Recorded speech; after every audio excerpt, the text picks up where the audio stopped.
বাংলাদেশের ছাত্র আন্দোলন ঘিরে গণগ্রেপ্তার ও বিরোধী নেতাদের আটক নিয়ে উদ্বেগ জানিয়েছেন জাতিসংঘ মহাসচিব অ্যান্টোনিও গুতেরেস। সাম্প্রতিক পরিস্থিতি নিয়ে উদ্বেগ প্রকাশ করেছেন তার মুখপাত্র স্টিফেন দুজারিকো। মঙ্গলবার নিয়মিত ব্রিফিংয়ে আন্দোলন দমনে নিরাপত্তা বাহিনীর অতিরিক্ত শক্তি প্রয়োগ ও মানবাধিকার লঙ্ঘনের অভিযোগ ইস্যুতে কথা বলেন তিনি। এবার খেপেছে জাতিসংঘ এবং সম্ভবত যে কোনো অ্যাকশনে যাচ্ছে খুব দ্রুত বাংলাদেশের ক্ষেত্রে। শান্তিরক্ষী মিশনে বাংলাদেশ থেকে সদস্য পাঠানোর ক্ষেত্রে যে কোনো এমবার্গো আসতে পারে যে কোনো সময়। সেই এমবার্গোটি সম্ভবত আসতে যাচ্ছে। যে জামাত নিষিদ্ধের পরে সরকার কি বিএনপি নিষিদ্ধ করবার একটি পরিকল্পনা করছে? বাংলাদেশ জামাত ইসলামকে 3টি কারণে শেখ হাসিনা বন্ধ করতে চায়, নিষিদ্ধ ঘোষণা করতে চায়। শুরু থেকেই কোটা আন্দোলন নিয়ন্ত্রণে আনতে ব্যর্থ ছিল সরকার। শেষ অবধি আওয়ামী লীগ দলীয়ভাবেও ব্যর্থতার পরিচয় দিয়েছে। এখন প্রশ্ন হচ্ছে, দীর্ঘদিন সাধারণ সম্পাদকের দায়িত্বে থাকা ওবায়দুল কাদের দলের নেতাকর্মীদের সংগঠিত করতে এতটা ব্যর্থ হলেন কেন? দর্শক, বর্তমান বাংলাদেশের যে রাজনৈতিক পরিস্থিতি এবং সারা বাংলাদেশে যে আন্দোলনের উত্তাপ ছড়িয়েছে, এরই প্রেক্ষাপটে আপনাদের জন্য বেশ কিছু গুরুত্বপূর্ণ ভিডিও নিয়ে হাজির হয়েছি। দর্শক মণ্ডলী, ভিডিওগুলো খুবই গুরুত্বপূর্ণ হতে চলেছে আপনাদের জন্য, যার কিছুটা অংশবিশেষ আপনারা ভিডিওর শুরুতেই দেখেছেন। আর ভিডিওর শুরুর অংশবিশেষগুলো দেখেই আপনি বুঝে নিয়েছেন আজকের নিউজটা ঠিক কোন দিকটাকে ইঙ্গিত করছে। তাই বলবো প্রিয় দর্শক, যারা ভিডিওটি অন করেছেন না টেনে সম্পূর্ণ ভিডিওটি দেখতে থাকুন। সেই সাথে প্রিয় দর্শক, যারা চ্যানেলটিতে নতুন আছেন তারা অবশ্যই চ্যানেলটি সাবস্ক্রাইব করে পাশে থাকা বেল আইকনটি ক্লিক করে দিন। আর যারা ইতিমধ্যে চ্যানেলটি সাবস্ক্রাইব করেছেন তাদের অসংখ্য ধন্যবাদ। তো চলুন ভিডিওটিতে একটি লাইক দিয়ে আমরা ধারাবাহিকভাবে সবগুলো ভিডিও দেখে আসি। এবার খেপেছে জাতিসংঘ এবং সম্ভবত যে কোনো অ্যাকশনে যাচ্ছে খুব দ্রুত বাংলাদেশের ক্ষেত্রে, এমনটাই শোনা যাচ্ছে। তার কারণ তারা যেভাবে মন্তব্য করেছে, যা বলছে যে বাংলাদেশে অতিরিক্ত বল প্রয়োগ এবং মানবাধিকার লঙ্ঘনের স্পষ্ট প্রমাণ তারা পেয়েছে। এতদিন তারা যে কথাগুলো এখনো পর্যন্ত বলেনি। আর অ্যাকশন বলতে আমরা যে আশঙ্কাগুলো এতদিন পরে এসেছি তার মধ্যে মূল যে বিষয়টি সেটি হচ্ছে শান্তিরক্ষী মিশনে বাংলাদেশ থেকে সদস্য পাঠানোর ক্ষেত্রে যে কোনো এমবার্গো আসতে পারে যে কোনো সময়। সেই এমবার্গোটি সম্ভবত আসতে যাচ্ছে। এবং এটুকু জানিয়ে রাখি, জাতিসংঘের নিয়মিত প্রেস ব্রিফিংগুলোতে সচরাচর বাংলাদেশের ক্ষেত্রে বিবৃতি পাঠ করা হয় না। বিবৃতিগুলো দেওয়া হয়ে থাকে, তাদের ওয়েবসাইটে প্রকাশ করা হয়ে থাকে। কিন্তু সোমবারের প্রেস ব্রিফিংয়ে প্রথমেই জাতিসংঘের মহাসচিবের পক্ষ থেকে একটি বিবৃতি পাঠ করা হয়েছে, যেখানে বলা হয়েছে বাংলাদেশে অতিরিক্ত বল প্রয়োগের ক্ষেত্রে এবং মানবাধিকার লঙ্ঘনের ক্ষেত্রে স্পষ্ট প্রমাণ জাতিসংঘের কাছে রয়েছে, জাতিসংঘের মহাসচিবের কাছে রয়েছে। তারপর যথারীতি প্রশ্নোত্তর পর্বে একটু ব্যাখ্যা করার চেষ্টা করেছে জাতিসংঘের মহাসচিবের মুখপাত্র স্টিফেন দুজারিক। এই বিষয়টি কেন এসেছে আপনারা জানেন যে এইবার তাদের এত পরিমাণ ক্ষুব্ধ হওয়ার পিছনে কারণটি কি? কোটা সংস্কার আন্দোলনকে কেন্দ্র করে যে সহিংসতা ঘটেছিল, সেই মুহূর্তে যখন সেনাবাহিনী নামানো হলো, তখন ঢাকার রাজপথে সেনাবাহিনীর সাজোয়া যান দেখা গেছে, যেগুলো সাদা রঙের। আর সাদা রঙের সাজোয়া যানগুলো সাধারণত জাতিসংঘের হয়ে থাকে, ইউএন লেখা থাকে। এবং ইউএন লেখা সম্বলিত সেই সাজোয়া যান নিয়ে যখন তুমুল বিতর্ক শুরু হলো দেশের ভেতরে এবং বাইরে, জাতিসংঘের দৃষ্টিতেও সেটি গেছে এবং এটি এরা কোনোভাবেই আর মেনে নিতে পারছে না। আমরা জানি যে এটুকু স্বীকার করতে সমস্যা নেই, বাংলাদেশের সেনা সদস্যদের উপর বা সেনাবাহিনীর উপরে এখনও পর্যন্ত মানুষের একটা আস্থা আছে, বিশ্বাস আছে যে তারা কখনোই সাধারণ মানুষের বাইরে অবস্থান নেবে না। কিন্তু যখন সেনাবাহিনীর সাজোয়া যান দেখা যায়, তখন মানুষের মধ্যে উদ্বেগ, উৎকণ্ঠা ছড়িয়ে পড়ছিল যে তাহলে কি দেশের গৃহযুদ্ধ শুরু হয়ে গেল।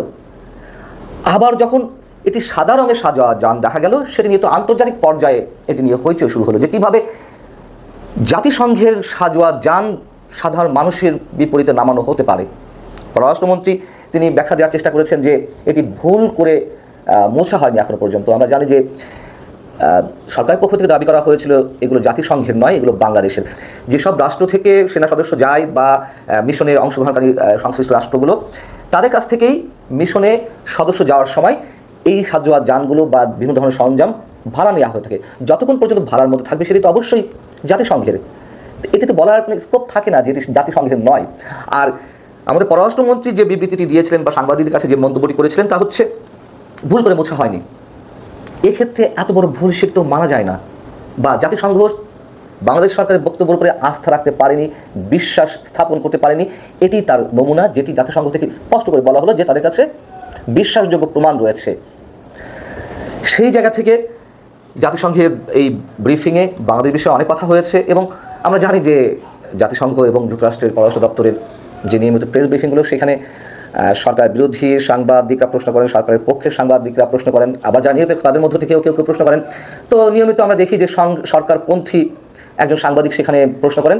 তিনি যখন স্টিফেন ডুজারিককে বলছিলেন যে আমার কিছু প্রশ্ন আছে এ বিষয়ে জাতিসংঘের মন্তব্য কী, এবং প্রশ্ন করতে গিয়ে তিনি ফিরিস্তি দেওয়া শুরু করলেন সরকারের পক্ষে, যে সেনাবাহিনী মাঠে নেমেছে, কারফিউ দেওয়া হয়েছে, জনজীবন স্বাভাবিক হয়েছে, পরিস্থিতি নিয়ন্ত্রণে এসেছে এবং সরকার তদন্ত কমিশন গঠন করেছে, যারা দায়ী তাদের বিরুদ্ধে শাস্তিমূলক ব্যবস্থা নেওয়া হবে। এসবের বিরক্তি প্রকাশ করলেন স্টিফেন ডুজারিক এবং তিনি বারবার তাকে থামিয়ে দিলেন। তিনি বললেন যে আপনাকে 10 সেকেন্ড সময় দেওয়া হবে, প্রশ্ন করুন, প্রশ্নের উত্তর আমি দেবো।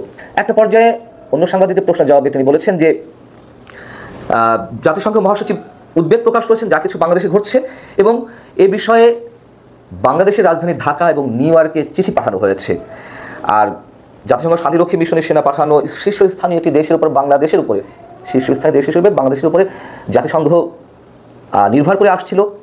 তবে যেহেতু মহাসচিবের কাছে তথ্যভিত্তিক দালিলিক প্রমাণ আছে মানবাধিকার লঙ্ঘনের ক্ষেত্রে এবং অতিরিক্ত বল প্রয়োগের ক্ষেত্রে, সেহেতু ম্যান্ডেট অনুযায়ী জাতিসংঘের যা করার তাই করবে। অর্থাৎ জাতিসংঘের নীতিমালার মধ্যে যে ধরনের ব্যবস্থা নেওয়ার কথা রয়েছে সেগুলোই তারা অবলম্বন করবে। এখন বিষয় হচ্ছে যে তাহলে কী করবে?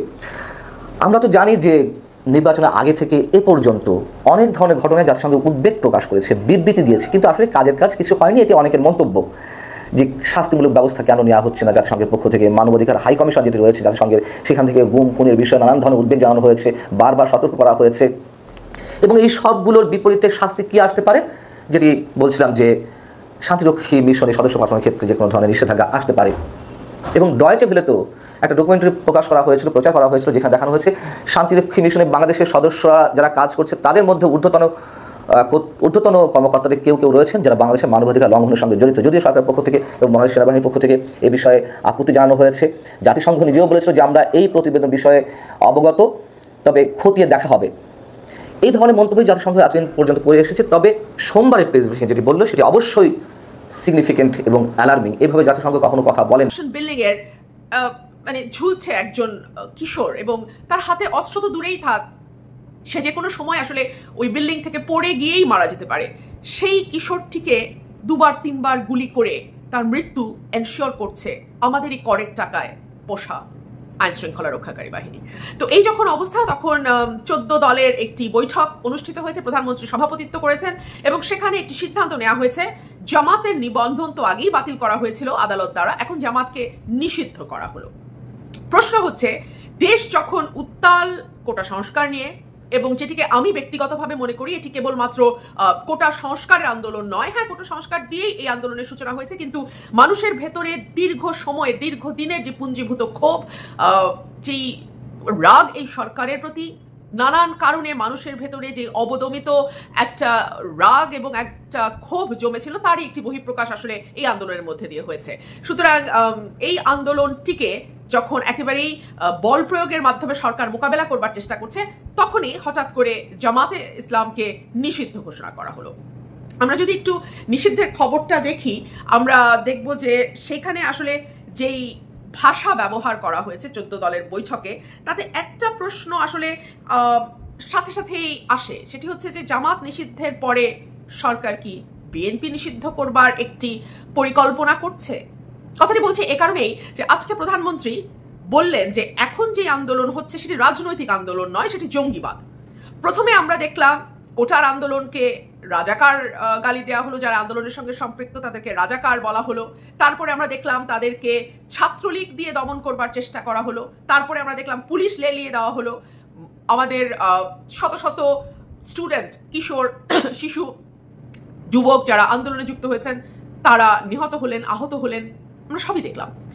এখন প্রধানমন্ত্রী আবার নতুন বয়ান আনছেন এবং তিনি বলছেন এটি আসলে রাজনৈতিক আন্দোলন নয়, এটি জঙ্গিবাদ। এবং এই জঙ্গিবাদের সঙ্গে তিনি জামাত এবং বিএনপিকে যুক্ত করে আজকে জামাতকে নিষিদ্ধ করা হলো। এই জামাতের সঙ্গে যুগপৎ আন্দোলন আমরা আওয়ামী লীগকে করতে দেখেছি।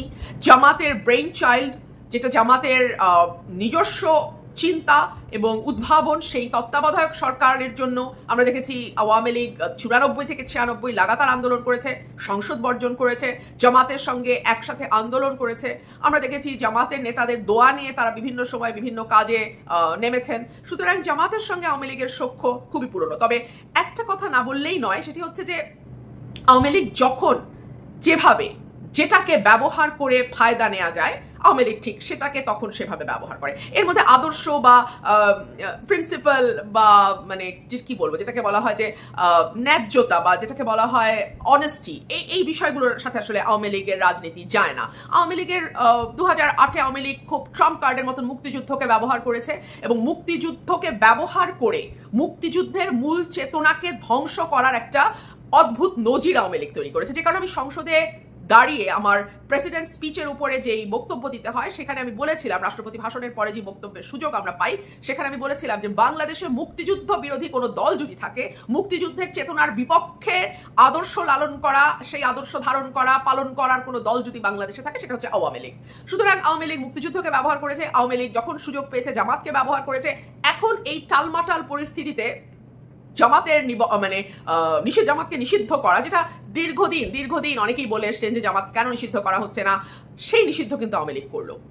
এবং যেটা হয়েছে যে এখন কোটার থেকে কেউ বলছেন যে দৃষ্টি কিছুটা অন্যদিকে ফেরানোরও একটা চেষ্টা এর মাধ্যমে হতে পারে। তবে আমার যেটা মনে হয় যে আমরা অন্যান্য কর্তৃত্ববাদী দেশগুলোতে যে জিনিসগুলো দেখেছি যে তারা বিরোধী দলে যারা আছে বা যারা মানে একটা সুষ্ঠু ভোট হলে যেই দলগুলো ল্যান্ডস্লাইড ভিক্টরি নিয়ে চলে আসতে পারবে এবং যেই দলগুলোর সাথে আসলে একটা কর্তৃত্ববাদী সরকারের মানে যদি সত্যিকার অর্থে ভোটের লড়াই হয়, যেটাকে সত্যিকারের নির্বাচন বলে, আমি স্বামী বা মধ্যরাতের তাহাজ্জুদি নির্বাচন নয়, একেবারে রিয়েল সহি নির্বাচন, সেরকম নির্বাচন আসলে ওই দলগুলোর সাথে টিকতেই পারার কথা না স্বৈরাচারী সরকারের, সেই দলগুলোকে নিষিদ্ধ করা এটা আসলে খুব নতুন কোনো খেলা না। এটা এই ধরনের কর্তৃত্ববাদী সরকার, ফ্যাসিস্ট মাফিয়া সরকার, এটা ইটস আ কমন গেম। তবে যে কারণে আমি সন্দেহ করছি যে জামাত নিষিদ্ধের পরপরই বিএনপি নিষিদ্ধের কথা আসতে পারে, তার একটা বড় কারণ হচ্ছে আজকে 14 দলের বৈঠকে যেই আলোচনা হয়েছে সেই আলোচনায় বিষয়টা অনেকটাই স্পষ্ট। বাংলাদেশ জামাত ইসলামকে 3টি কারণে শেখ হাসিনা বন্ধ করতে চায়, নিষিদ্ধ ঘোষণা করতে চায়। প্রথমত আমি এই সিদ্ধান্তের তীব্র নিন্দা জানাই বাংলাদেশের সকল জনতার পক্ষ থেকে। আমি মনে করি ফেসিবাদের শেষ পতনের আগ মুহূর্তে এটা হচ্ছে তার শেষ ব্রেক, যেটা জামাতের উপরে তিনি দিতে চান এবং জামাতকে নিষিদ্ধ করতে চান।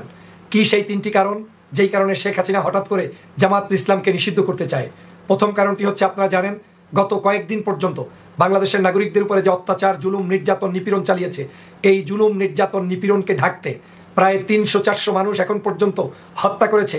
এই হত্যার দায়ভার আওয়ামী লীগ না নেওয়ার জন্য সারা পৃথিবীতে আওয়ামী লীগের ব্যাপারে যে সিসি রব উঠেছে, এই রবকে মোছার জন্য সারা বাংলাদেশের মানুষ যে আওয়ামী লীগের বিরোধিতা করছে, সেই বিরোধিতাকে ভিন্নভাবে প্রভাবিত করার জন্য শিক্ষার্থীদের আন্দোলনে যে সারা বাংলাদেশের মানুষ স্বতঃস্ফূর্ত অংশগ্রহণ করেছে, সেই অংশগ্রহণকে ভিন্ন খাতে প্রভাবিত করার জন্য আজকের এই গাড়িগুড়ি পুড়িয়ে সরকার যে সমগ্র বাংলাদেশের খুনকে জায়েজ করতে চেয়েছে, শহীদদের সাথে তামাশা করছে, শহীদি পরিবারের সাথে তামাশা করছে, শিক্ষার্থীদের সাথে তামাশা করছে। এক বাক্যে গত 7 দিনে ঘটে যাওয়া এই নির্মমতা, এই নিষ্ঠুরতা, এই অপকর্মটি মুছে ফেলার জন্য, জনগণকে ভিন্ন জায়গায় কনভার্ট করে দেওয়ার জন্য, তথা আপনার এতগুলো মানুষ মেরেছে, এই মানুষগুলোর ইতিহাস আর আপনার কাছে থাকবে না, জনগণ এ নিয়ে আর ব্যস্ত থাকবে না, জনগণ কোনো অবস্থায় এটা জানবে না। জনগণ এখন নতুন একটি ইস্যু পাবে, সেটা হচ্ছে জামাত ইসলাম নিষিদ্ধ। এটা হচ্ছে শেখ হাসিনার পরিকল্পনার নাম্বার 1, যেটা দিয়ে তিনি তার সকল পাপ মোচন করার জন্য নিয়ত করে বসে আছেন। সেটা হচ্ছে এই কাজটি, যেটা হচ্ছে 3 কারণের 1 নম্বর কারণ, যে বর্তমান সময়ের এই প্রবলেম থেকে উত্তরণের জন্য জামাতকে নিষিদ্ধ করতে চায়। দ্বিতীয় যে কারণটি হচ্ছে, আপনারা জানেন ফেসিবাদ এই শেখ হাসিনার বিরুদ্ধে সারা বিশ্বব্যাপী জনগণ ইতিমধ্যেই জাগ্রত হয়েছে। পৃথিবীর সমগ্র অ্যাম্বাসিগুলোতে বাংলাদেশ জামাত ইসলাম সহ বিরোধী মতের সকল রাজনৈতিক দল তারা এই ফেসিবাদ শেখ হাসিনার বিরুদ্ধে গর্জে উঠেছে। দলমত নির্বিশেষে সবাই মিলে শেখ হাসিনার পতন চেয়েছে এবং বিশ্বের কাছে আজকের বাংলাদেশের শেখ হাসিনাকে সবচাইতে একটি জঙ্গিবাদী রাষ্ট্র ব্যবস্থা বলা হয়, জঙ্গিবাদী শাসক বলা হয় এবং শেখ হাসিনাকে একজন ফ্যাসিস্ট এবং বাংলাদেশের একরোখা রাষ্ট্র শাসক বলা হয়। সে কারণে তার ইমেজ এমনভাবে ডাউন হয়েছে যেই ইমেজকে তিনি আর তুলতে পারছেন না। তিনি মনে ভাবছেন যে এই বাংলাদেশে যদি এখন নতুন করে আবার একটি খেলা শুরু করে দেওয়া যায়, সেটা হচ্ছে জামাত খেলা। এই জামাত শিবিরকে জঙ্গিবাদের ট্যাগ লাগিয়ে তাদেরকে সমস্ত মানুষের এই যে বাংলাদেশের প্রবলেম হচ্ছে, এই প্রবলেমগুলো জামাতের উপরে চাপিয়ে দিয়ে বিশ্বের কাছে এটাকে প্রকাশ করতে চায় যে বাংলাদেশে জামাত ইসলাম নামক এই সংগঠনটি বাংলাদেশের মানুষের কোনো সংগঠন নয়, এই সংগঠনটি জঙ্গি, এই সংগঠনটি খারাপ, এই সংগঠনটি ইসলাম, এই সংগঠনটি দাড়িওয়ালা, এই সংগঠনটি টুপিওয়ালা, এই সংগঠনটি আগামী দিনে বাংলাদেশকে নষ্ট করবে, দখল দিবে, বিপ্লব ঘটাবে। এই ধরনের বিভিন্ন মিথ্যাচার, বিভিন্ন শব্দ প্রয়োগ করে বিদেশিদের কাছে জামাত ইসলামকে আজকের আলোচনায় এনে জামাতকে চাপে রেখে আওয়ামী লীগ ক্ষমতা দীর্ঘায়িত করতে চায়। আওয়ামী লীগের এখানে উদ্দেশ্য হচ্ছে যে কোনো মূল্যে বিদেশের কাছে যদি জামাত ইসলামকে হাইলাইট করা যায় জঙ্গি হিসাবে, তাহলে মনে করছেন আওয়ামী লীগ যে হয়তোবা তারা এইবারে পার পেয়ে যাবে এবং এই জামাতকে নিয়ে বিশ্বব্যাপী মানুষ ব্যস্ত থাকবে আর আওয়ামী লীগ ক্ষমতায় থাকবে। এইটা হচ্ছে তাদের দ্বিতীয় চিন্তা। আর তৃতীয় চিন্তাটি হচ্ছে, আপনারা নিশ্চয়ই জানেন যে বাংলাদেশ জামাত ইসলাম সহ বাংলাদেশের সকল বৃহত্তর দলগুলো বাংলাদেশের এই ফেসিবাদ শেখ হাসিনার বিরুদ্ধে আন্দোলন সংগ্রামে ঐক্যবদ্ধ হওয়ার কথা। ইতিমধ্যেই বাংলাদেশ জাতীয়তাবাদী দলের পক্ষ থেকে ঘোষণা করা হয়েছে সারা বাংলাদেশের সকল দল মত সামাজিক সাংস্কৃতিক সংগঠন যে যেখানেই আছে সবার সাথে ঐক্যবদ্ধ হয়ে ফেসিবাদের এই শেখ হাসিনার হাত থেকে বাংলাদেশের মানুষকে রক্ষার জন্য আন্দোলন ঘোষণা করা হয়েছে। এই আন্দোলনটার মধ্যে বিএনপি ইতিমধ্যেই তাদের নিজস্ব প্যাডে তারা তাদের মির্জা ফখরুল ইসলাম আলমগীর সাহেবের স্বাক্ষরিত প্যাডে জামাত ইসলামের নাম ঘোষণা দিয়ে বলেছেন যে এই মুহূর্তে দেশের সাথে জামাত ইসলাম সহ অন্যান্য সামাজিক সাংস্কৃতিক সকল সংগঠনের সাথে আমরা ঐক্যবদ্ধ হতে চাই, এমনকি বাংলাদেশের অন্যান্য যত ইসলামী দল আছে তাদের সাথে ঐক্যবদ্ধ হতে চাই একটা ইস্যুতে, সেটা হচ্ছে শেখ হাসিনার পতন। শেখ হাসিনা ভেবেছেন যে এই মুহূর্তে যদি জামাতের সাথে বিএনপির প্রকাশ্যে ঐক্য হয়ে যায় তাহলে তার ক্ষমতায় থাকার আর কোনো সুযোগ নাই। শেখ হাসিনা তাই তড়িঘড়ি করে চিন্তা করেছেন যে এখন যদি জামাতকে নিষিদ্ধ করা যায় তাহলে বিএনপি হয়তো একটা চাপে থাকবে যে বিএনপির জাতীয় ঐক্য সেটা ভেস্তে যেতে পারে, কারণ জামাত ইসলামকে সাথে নিয়ে বিএনপি তাহলে ঐক্য করতে পারবে না। এক নম্বর হচ্ছে বিএনপির এই ঐক্যে বাধা প্রদান করা। দ্বিতীয় হচ্ছে যদি বিএনপি জামাতকে নিয়ে ঐক্য করেও তাহলেও তারা দেশে বিদেশে মার্কেটিং করবে যে বিএনপি আজকের বাংলাদেশের নিষিদ্ধ ঘোষিত সংগঠনকে নিয়ে আজকে তারা আন্দোলন করছে। এই তিনটি বড় কারণকে নিয়ে আজকের এই ফেসিবাদী শেখ হাসিনা মনে মনে ভাবছেন যে আজকের তারা জামাতকে নিষিদ্ধ করলে, শিবিরকে নিষিদ্ধ করলে হয়তো বাংলাদেশে এই আওয়ামী লীগের ক্ষমতা পুনর্বহাল হতে পারে, থাকতে পারে। দর্শক মণ্ডলী, আমি আশা করছি আজকের নিউজটি আপনি খুবই মনোযোগ দিয়ে দেখেছেন। সেই সাথে প্রিয় দর্শক, ভিডিওটি সম্পর্কিত যদি কোনো তথ্য বা মতামত থাকে তাহলে অবশ্যই কমেন্ট করে জানিয়ে দিন। এতক্ষণ সাথে থাকার জন্য ধন্যবাদ। নিউজটি শেষ করছি এখানেই, ফিরছে আগামী ভিডিওতে নতুন কোনো টপিক নিয়ে। আল্লাহ হাফেজ।